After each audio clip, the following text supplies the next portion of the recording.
vie dans les camps allemands de déportés est extrêmement rude. Généralement, ce sont des camps annexes au gros camp de prisonniers de guerre, les gros camps comme Wittenberg, Soltau, Cassel, etc.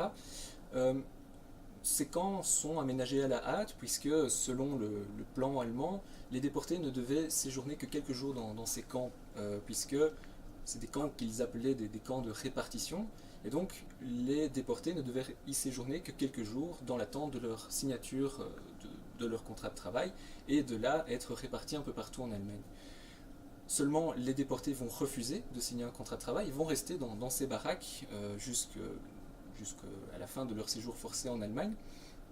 Et ce sont des baraques qui ne sont pas chauffées, donc, alors que l'hiver 1916-1917 est extrêmement rude, les températures descendent jusqu'à moins 10, moins 20 degrés. Euh, on y entasse jusqu'à 500 déportés, ce qui facilite évidemment le développement des maladies, hein, de la dysenterie, la tuberculose, etc.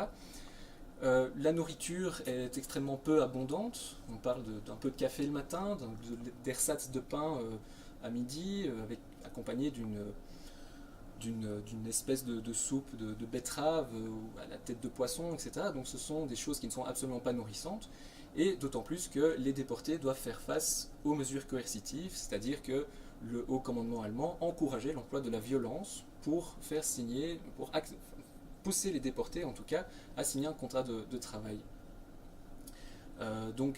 Les déportés vont refuser et vont être envoyés dans des camps de discipline où là la vie est encore plus dure, ils vont subir les mauvais traitements, etc.